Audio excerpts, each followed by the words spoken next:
Hello, everybody. It is Tuesday morning, October 15th, post a pretty big day in New York sports. Last night, Mets win, Yankees win, Jets don't win. That's not very new, but we won't get into that. We'll stay more on the optimistic side. Let's just get right into it. This is 10 Minutes of Ball show here with Manny, for debut of the channel, so pretty exciting stuff. And let's get right into it. Let's start with the Bronx. I was there last night. Electric atmosphere. Yankees won game one of the ALCS against the Cleveland Guardians by a score of 5-2. Carlos Rodon bounces back after a rough game two start in the ALDS with 6 innings pitched, 3 hits, only 1 earned run. A lot of swing and miss stuff last night. It was awesome to watch. 9 Ks for Rodon. The Yankees get to Alex Cobb, who was the starting pitcher of the Guardians. 2 2/3, 5 hits, 3 earnings, 3 walks, 3 Ks, and a big fly from Juan Soto that was a part of the scoring. All right, let's just get right into something that perhaps is a little off track. Then we'll dive more deeper into this game and into the outlook of the rest of the series. But to be honest, this Yankee lineup, not as deep as the lineups that have won in years past, especially the '09 lineup. And someone who has just been on an absolute tear throughout his Yankee postseason career and continues to do so, Bell. All right, and continues to just show out October after October. He's doing it this year. He did it last night. Giancarlo Stanton, who homered and had some pretty good swings on the ball, went to right center. That was an out, though. Other than that, I mean, just absolutely laced one into the left center field gap, almost found the bleachers. And something I want to touch on when it comes to Stanton, let's just go over his postseason stats in his career. I mean, 278 batting average, 348 OBP, 661 slugging. That's his slash line. Good for a 1.009 OPS. He's been awesome since he got to the Yankees in 2018 every October. Obviously, the injuries and stuff haven't been ideal in the regular season, but he's making right now a compelling case for a Hall of Fame plaque. And right now, let's just go over Stanton's career numbers. 44.7 career WAR, a 871 career OPS, 136 career OPS plus, and 429 homers. I think that's the biggest number. Stanton, with this playoff resume, and considering the fact that I think if they win a ring this year, that'll also help. With these numbers, 429 home runs, if he can hit 70 more over the rest of his career, I think that'll guarantee him a spot. And someone who I want to compare him to, because I feel throughout this narrative that Stanton has had since he's gone to New York, Yankee fans perhaps haven't appreciated him, or even baseball fans haven't appreciated him the way I think people should. He was hidden in Miami for years, got to New York with the injuries and obviously no rings, the lack of perhaps like he hasn't won an MVP in New York. With all the expectation, he's been shunned, I think, a little bit too much. A guy who has 2 Silver Sluggers, 5 All-Stars, won an MVP in Miami. I kind of want to compare him to someone who recently made the Hall of Fame a few years back, Fred McGriff, who was a slugger back in his time.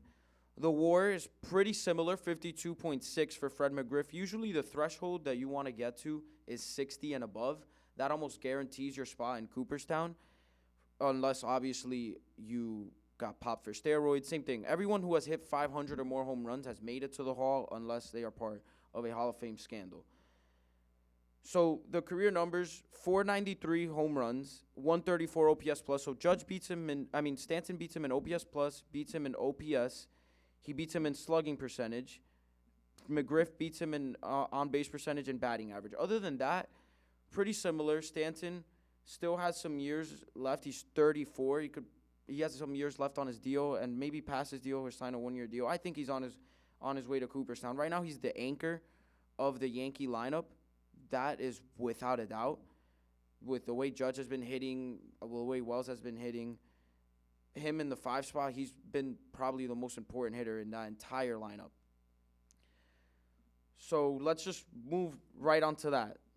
Other than Stanton, other than Soto, who also popped a homer last night, I think the Yankee lineup has left a lot to offer, left a lot to desire. They left 7 runs on base last night. Yes, they won the game. Yes, they scored 5 runs, which was enough against the Guardian offense. I think they left some food on their plate for sure, especially in those first 2 innings where they had first and second up. Judge kills the first inning with a strikeout. Wells moves the runners over when he grounds out. But other than that, it's already 2 outs, second and third, and then Stanton didn't deliver. Right now, the Yankees, during the 2024 regular season, they actually led the league in runners left on base per game. They average about 7 a game, and they had 7 last night. So that's perhaps nothing new. But then again, you take that stat with a grain of salt, considering that the Dodgers are 28th, the Mets were also in the CS are 22nd, and that kind of means like, yeah, you get a lot of runners on. Obviously, you're going to leave some on base, but you also score a lot of runs. Yankees haven't scored as many runs in the Royal series. I felt like they struggled. They scored 1 in Game 2. I think it was 4 in Game 4 to win the game. To win the series. But they also won the game. And the reason they've kind of gotten away with this is the way the bullpen has been performing. Luke Weaver, who last night, again, 5-out save, more than 3 outs in his save. He's the first pitcher since Kenley Jansen in 2017 to record 3 saves of 3 or more outs in one single postseason. He's been electric, something that no one expected in baseball circles. A guy that was a top prospect, got traded from the Cardinals to the D-backs. I think it was in the Paul Goldschmidt trade. Carson Kelly also got shipped out. He was kind of a bust. Went to Cincinnati after the Arizona. Wasn't great. Gets to New York. They put him in the pen probably as like a swing guy. He ends up turning into the most dominant closer in the 2024 postseason. He's been excellent. I don't know if that's something the Yankees can. I think he's someone you can lean on. But the rest of the bullpen that wasn't that great throughout the entire season has shown up in October, but I think you're going to need more than 105 from the 4 spot, which is what Austin Wells is hitting. Aaron Judge, who's also hitting under 150. I don't know if Stanton, Weaver, Holmes, and then just Cole, if they can beat the Dodgers or if they can even beat the Mets playing this way. I think the Dodgers are the best team in baseball. The Yankees aren't as deep as maybe people think they are. This is a weak year for the American League. Everyone knows it. But, hey, they play whoever's in front of them. I think they're going to beat the Guardians in maybe 4 or 5 games. But that'll do it for Yankees talk. Let's just touch a little bit on the Mets-Dodgers series. Series is tied 1-1. Mets won last night by a score. Excuse me. Mets won last night 7-3. Sean Manny, who's been exceptional. 7 Ks last night, 5 innings pitched, only 2 earnings. That's what Oakland expected from him. Mets signed him kind of as a flyer. He's been awesome. The Mets really didn't expect to compete this year. Guys like him, guys like Mark Vientos, who hit a grand slam last night, are the reason the Mets are on this historic run. Even a guy like Jose Iglesias, who only had a hit last night, but the defense that he plays, the offense that he provided throughout the season is awesome. I still think the Dodgers are the favorite in this series, considering yesterday was a bullpen game. The risk with the bullpen games, if you decide to throw it, is odds are one of your guys is going to have an off night. For them yesterday, it was Landon Knack, who gave up the grand slam, 3 walks, 5 hits, and 5 earned runs. Excuse me. And so that's going to happen. Dodgers drop a game at home. I think they'll win 2 in New York and then win Game 6 at home. They're just a better team. Yamamoto, I expect to have a decent start. Walker Buehler, who was bad in the beginning against the Padres, he then settled in and had a few good innings after the big Tatis homer. I see the Dodgers as the favorite with that bullpen, with that lineup, that is just awesome.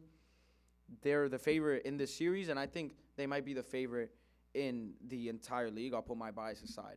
But that's just a little quick recap, a little quick debut show for the day. Let me know what you guys think. Comment, subscribe, and look for more content throughout sports here on the Manny channel. Thanks for watching. Have a great day.